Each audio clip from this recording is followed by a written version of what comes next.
President Moon Jae-in was briefed on the 2021 economic policy plan, which underscores commitment to boosting domestic demand and propping up the sluggish job market amid the pandemic.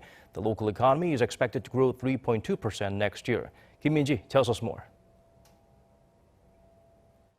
Achieving strong economic recovery post-COVID-19 and transforming South Korea into a pace-setting nation in 2021 is what President Moon Jae-in stressed during Thursday's session of the National Economic Advisory Council. 재정, 금융 등 정책 수단을 총동원하고 민관이 합심하여 민생 경제의 확실한 반등을 이뤄내야 하겠습니다.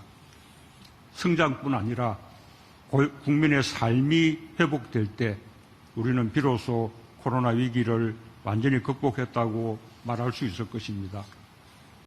Seoul has fared relatively well thanks to its expansionary fiscal measures and aggressive COVID-19 tracking and tracing, with the economy rebounding in the third quarter of this year and posting the fastest pace of growth in the OECD.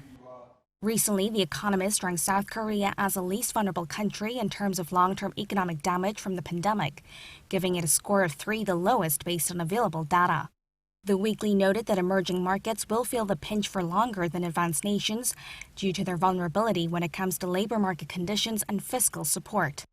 내년도 확장 예산을 필요한 곳에 신속하게 투입해야 합니다. 백신 보급을 속도감 있게 추진하고 코로나 재확산에 따른 피해 업종과 피해 계층에 대한 지원도 신속을 생명으로 삼아야 합니다. 고용을 살리는 데 공공과 민간이 함께 총력을 기울여 주기 바랍니다. President Moon thanked his economic team for their hard work, noting that despite the dire situation, South Korea is on track to become one of the world's 10 largest economies. However, he stressed the need for the people to feel the economic improvements, calling for further efforts to reduce disparity and polarization. Minji, Arirang News.